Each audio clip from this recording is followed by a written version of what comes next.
Many plays, novels, movies, and television shows have explored how ordinary, kind-hearted people can become highly negative after acquiring money and power. What is still not understood on a widespread level at this time is the extent to which wealthy and powerful people have formed a global elite. In 2011, Dr. Clive Boddy of Nottingham Trent University wrote a peer-reviewed theoretical paper entitled The Corporate Psychopath's Theory of the Global Financial Crisis. Mitch Anderson offered some interesting thoughts on this study in the Toronto Star newspaper.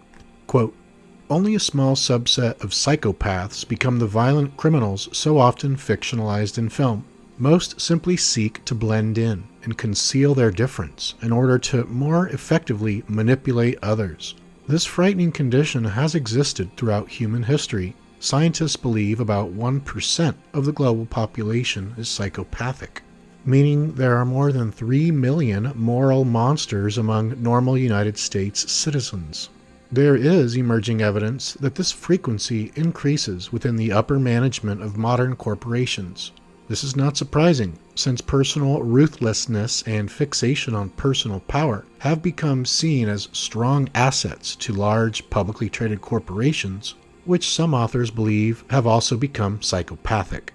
However, appearance and performance are two different things. While psychopaths are often outwardly charming and excellent self-promoters, they are also typically terrible managers, bullying coworkers and creating chaos to conceal their behavior. When employed in senior levels, their pathology also means they are biochemically incapable of something they are legally required to do: act in good faith on behalf of other people. Boddy suggests that corporations have changed from relatively stable institutions, where psychopaths would have a difficult time concealing themselves, to highly fluid organizations, where it is much easier for them to disappear within the chaos in their wake. If psychopaths have, in fact, installed themselves in the upper reaches of the world's financial institutions, their genetic deficiency dictates that their greed knows no bounds. They will continue to act in antisocial, remorseless ways, amplified by their enormous corporate influence, until the institutions they represent, and perhaps the entire global economy, collapses. Normally, we think of sociopaths as working in isolation, but power is very hierarchical by nature. And one of the most common things I've heard is that wealthy and powerful people believe you are automatically smarter, stronger, and better than others if you achieve worldly riches. By teaming up with the wealthy and powerful and accepting your position in the hierarchy, you can become even more wealthy and powerful.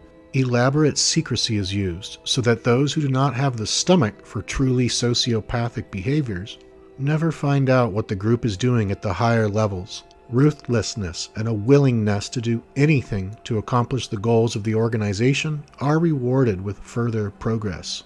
The farther up you go, the more the group resembles the worst aspects of Nazi Germany.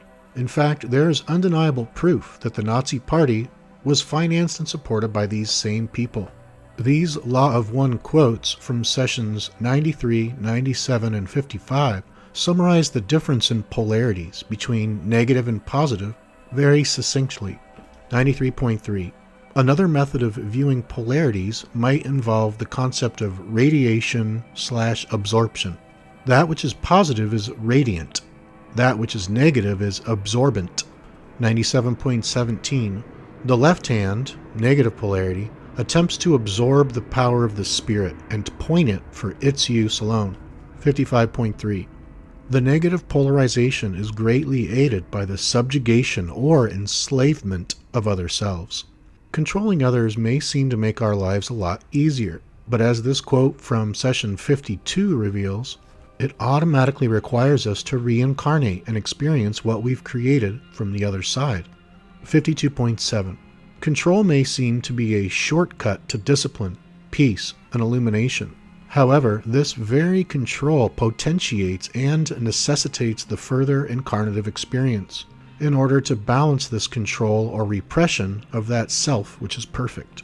Most people can rebuild their vital energy by being loving and supporting to others, which usually leads to that same love and support being returned to them.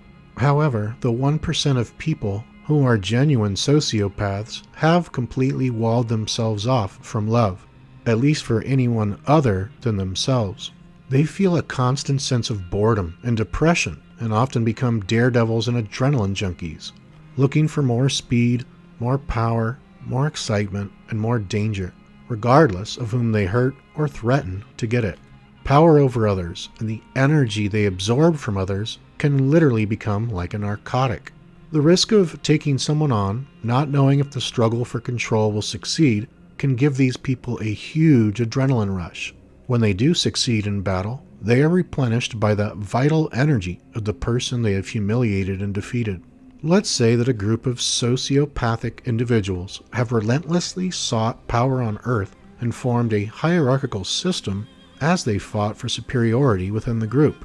In this case, their ultimate goal would be to dominate and control the planet, since they feel they are the strongest, the wisest, and the most spiritually advanced, and therefore worthy of their power. Instinctively, they may understand that when people are traumatized, they release vital energy and will transfer that energy to the alpha male who steps in to protect them. Though most people could not conceive of a strategy like this, sociopaths would be fully capable of creating mass atrocities, such as wars, simply to traumatize the people. Mass trauma causes the people to release vital energy in huge quantities. Once the elite step in as the brave and noble protectors of the people, they get to absorb this energy for themselves.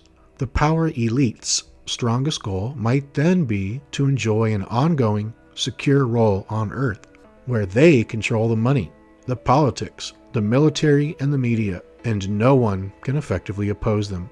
If they are successful, they will enjoy a continuing supply of vitality from their traumatized subjects. However, this also provides us with a major spiritual growth opportunity as we become inspired to end injustice and help others. This is clearly spelled out in Session 97 of the Law of One, 97.16. The fruit of those experiences, apparently negative, is frequently found to be helpful in the development of the service to others bias. The main goal of the elite is nothing other than world domination. Power is a drug, an elixir, the thirst for which cannot be quenched in the sociopathic mind. The most important key to controlling the world would be to control its finances. By creating a global reserve currency, such as the US dollar, which was backed by nothing more than hot air, it would be possible to artificially inflate and deflate the value of money. Just as former Representative Ron Paul has argued that the Federal Reserve has been doing for a century. In order for any plan of global control to work, it would be necessary to systematically steal the gold from any and every country, group, or private individual who could stand in the way of the magic printing press. Once you can create money out of thin air, you have achieved the ultimate magic trick on Earth. You can write numbers on a piece of paper, hand that paper to someone, and get real wealth in return. Seizing the world's gold was one major goal of this shadowy group, which we would call the Cabal, and which many others call the Illuminati. A second and equally important goal of this group was to create international alliances, which could eventually unify into a new world order run by a single world government that the Cabal would then control. These two Law of One quotes from sessions 11 and 50 reveal the negative Illuminati mindset. 11.18. Those of the negative path try to disseminate the attitudes and philosophy of their particular understanding of the Law of One, which is service to self. These become the elite. Through these, the attempt begins to create a condition whereby the remainder of the planetary entities are enslaved by their own free will. 50.6. The negatively oriented being will be one who feels that it has found power that gives meaning to its existence, precisely as the positive polarization does feel. This negative entity will strive to offer these understandings to other selves, most usually by the process of forming the elite, the disciples, and teaching the need and rightness of the enslavement of other selves for their own good. These other selves are conceived to be dependent upon the self, and in need of the guidance and the wisdom of the self. I do believe that what we are seeing is part of a much bigger and ultimately far more important story of our own spiritual evolution as a planet into a golden age of peace, prosperity, and higher consciousness. The negative elite, as they are called in the Law of One series, help awaken us to the fact that the reality we've been led to believe is an illusion, and the truth is much stranger than fiction.